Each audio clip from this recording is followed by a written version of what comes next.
Fernando Paz, ¿cómo estás? Muy buenos días a todos. ¿Quién estuvo detrás del asesinato de Carrero Blanco desde tu punto de vista? ¿Estuvo la CIA? Hay muchísimas incógnitas. Está claro que el autor material pudo ser ETA, fue ETA. Bueno, pues a ver, la pistola humeante no la vamos a encontrar. O sea, eso vaya por delante. No va a haber un telegrama o un documento de la CIA diciendo tenéis que matar a Carrero Blanco. Eso no existe ni va a existir, porque entre otras cosas, como dijo un expresidente de gobierno, ni hay pruebas ni las habrá, ¿eh? Porque no se hacen las cosas así, evidentemente. Pero es que en la historia hay muchísimas cosas que no dejan testimonio escrito y que desde luego, de las que desde luego no hay orden firmada. O sea que empecemos por ahí porque la crítica luego digamos que es muy fácil. Lo que sí hay es un cúmulo de indicios abrumadores, ¿no? Y en ese sentido habría que empezar por establecer cuáles son las verdades que se podría aceptar de forma incontrovertible. Yo creo que son dos. Una es que el brazo ejecutor es ETA y dos, que se produjo una protección policial de forma deliberada, por supuesto, al comando Chiquía. Esas dos cosas son, creo que inatacables, creo que son que es la base de la que tenemos que partir. Y el problema está quizá en que se han planteado diversas hipótesis sin que seguramente nadie de un modo rotundo se haya atrevido a barajar lo que sí se ha hecho en otras ocasiones, como el 11M, por ejemplo, y es que no haya un solo culpable, por decirlo así, sino que estaríamos hablando de un atentado de servicios secretos en combinación.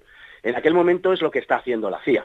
La CIA está actuando en medio mundo, recordemos todo el asunto de Cóndor, de la Red Gladio, y la CIA está operando a través de servicios interpuestos. No son agentes de la CIA los que ejecutan normalmente, aunque en algún caso sí, pero no son agentes de la CIA los que normalmente ejecutan a los terroristas en Uruguay, en Bolivia o en Argentina. No, son los propios servicios de esos países, ¿no? Y si no, y cuando no se puede por determinadas razones, la CIA llega a inventar cosas como la Brigada Obrera y Campesina, ¿no? Para matar al general Schneider en Chile. O sea, quiero decir que el objetivo hay que cumplirlo y normalmente ellos se valen de personas locales, de servicios secretos locales. Lo que yo creo que hay detrás, y creo que los indicios son, como digo, abrumadores, es una operación de los servicios secretos americanos a través de los servicios secretos españoles. El general Monzón, que fue enlace de los servicios españoles con la CIA, precisamente lo dijo en varias ocasiones, dijo, esto es una operación de la CIA.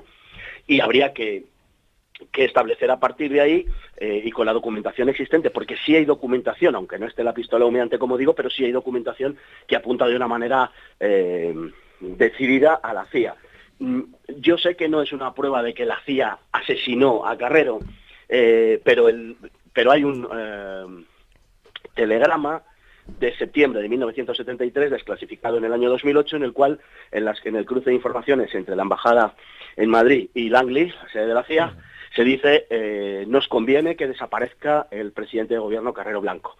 Entonces, esto no señala la autoría como tal del atentado, pero lo que sí deja claro es cuál era el interés de los Estados Unidos y quién es el beneficiario en última instancia del atentado. La razón final y por qué el atentado, caso de ser la CIA, que es mi convicción más íntima, es sencillamente por eliminar el último obstáculo, por decir así, para que España tomase una deriva hacia la OTAN o entrase en la OTAN directamente y en lo que entonces era el mercado común. España no era aceptada por razón de su régimen político y los norteamericanos tenían prisa en la visita de Nixon del 2 de octubre de 1970, todavía, fíjate, faltan más de 3 años para el asesinato de Carrero. Nixon le dice a Franco que vamos emprendiendo ya un camino hacia la transición, porque se necesitaba para que España, como digo, entrase en el mercado común y en la OTAN. Y Franco le da largas en su estilo más depurado. Franco le dice que bueno, que ya veremos, que sí, que se pensará, pero que tal y que ya veremos. Franco no está por la labor en absoluto. Es decir, que el objetivo de los norteamericanos era que España entrase, el último objetivo es que España entrase en la OTAN. Pero Carrero tenía otra cosa en la cabeza. Carrero tenía un programa nuclear que iba a hacer de España una potencia soberana Y Carrero tenía una idea de su contribución a la defensa, la contribución de España a la defensa de Occidente diferente. Es decir, no un país dentro de la OTAN sometido a los dictados de terceros países, sino que tuviera, caso de entrar en la OTAN, un estatus distinto y diferente. Y una posibilidad, por tanto, de decidir por sí mismo, que España conservase esa posibilidad. Claro, eso era crear una nueva Francia en el suroeste de Europa, y Estados Unidos no estaba en absoluto interesado por eso. Además, la política exterior española chocaba con la norteamericana en algunos intereses, como era la posición hacia el mundo árabe, donde España impidió que los americanos utilizasen las bases con el motivo de la guerra de Yom Kippur en septiembre del 73. Técnicamente Estados Unidos en parte se saltó esa cuestión, pero eso es lo de menos. Lo importante es el posicionamiento político. Y además España, además de esa posición pro-árabe, tenía una posición decididamente a favor de la comunidad hispanoamericana. Y no olvidemos, por ejemplo, la postura de España con respecto a Cuba, con respecto a Fidel Castro. Entonces, esto pues denotaba que España tenía esa tentación, digamos, de llevar a cabo una política propia, una política autónoma, una política soberana. Y eso, y no el contenido ideológico de ningún sistema político, de ningún régimen, esa cuestión, es la que verdaderamente preocupa a los Estados Unidos. Y es la que Estados Unidos siempre ha motivado su intervención. No olvidemos los casos, pues desde Mossadegh hasta Gaddafi o Saddam Hussein. El problema no es otro, sino la veleidad de convertirse en una especie de líder regional o algo parecido, de salir fuera, estando dentro del área de influencia de Estados Unidos, de salir fuera de la sumisión a Estados Unidos. Y al final, en mi opinión, desde luego, es esa la razón última del magnicidio. Oye, después del asesinato, ¿qué es lo que sucede? Todos lo sabemos, pero es un proceso de aceleración, ¿no? Claro, pues es la lógica culminación de todo esto y lo que en último término explica un poco bastante lo que estoy diciendo. Para empezar, nombran a Carrero Blanco jefe de gobierno, que era el responsable, es incomprensible, absolutamente, claro. No, a Arias Navarro, eso es. Claro, es decir, Arias Navarro es nombrado, que es el responsable como ministro de la Gobernación, el responsable de la seguridad de Carrero. Bueno, no solamente no le hacen dimitir, sino que le nombran sustituto de Carrero Blanco, nada menos, presidente de gobierno. Bueno, en fin. Y a Pedro Cortina, aquel embajador en París que, como bien has dicho, se había negado a que la policía francesa le entregase los datos de dónde se encontraban, porque Francia, no olvidemos que era un santuario para ETA, se había negado a que los franceses le entregaran esa información. Imaginémonos un tipo que desde la embajada misma de París había colgado al ministro de Exteriores el teléfono, a Laureano López Rodó, y que es inmediatamente después nombrado ministro de Exteriores.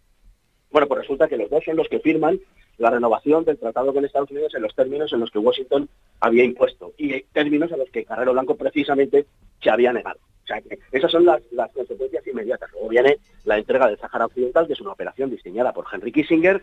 Se llamó la Marcha Blanca en principio, luego la cambiaron los marroquíes porque el verde es el color del Islam, y la denominaron así, y es evidentemente pues un corolario al sometimiento de España a esa cuestión, reforzado luego por la actuación del rey Juan Carlos, que lógicamente algo tiene que ver con todo esto.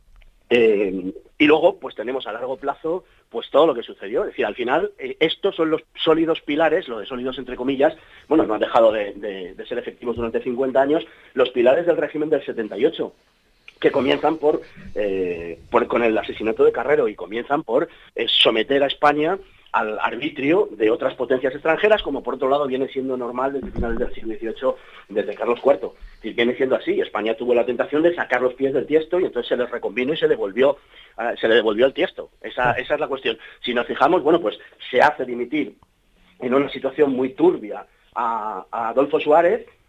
El año 81, Adolfo Suárez preconizaba una política exterior de amistad con Estados Unidos, pero fuera de la OTAN, y el objetivo americano era que estuviéramos en la OTAN, y posteriormente, el mismo año 81, abandonamos el programa nuclear, y el 87, Felipe González firma el Tratado de No Proliferación, y está ya pues todo perfectamente compuesto. No puedo, por menos de señalar, antes de terminar, que toda esta operación es lo que acompaña a un diseño anterior de los Estados Unidos, a un diseño anterior de Washington, acerca de lo que tiene que ser la política española y cómo se recrea, cómo se diseña un régimen, un sistema, el del 78, que después se sostendrá sobre tres patas: la monarquía, el socialismo y el nacionalismo, que es lo que tenemos hoy, realmente. Es decir, que no podemos decir que hayan fracasado, ni muchísimo menos.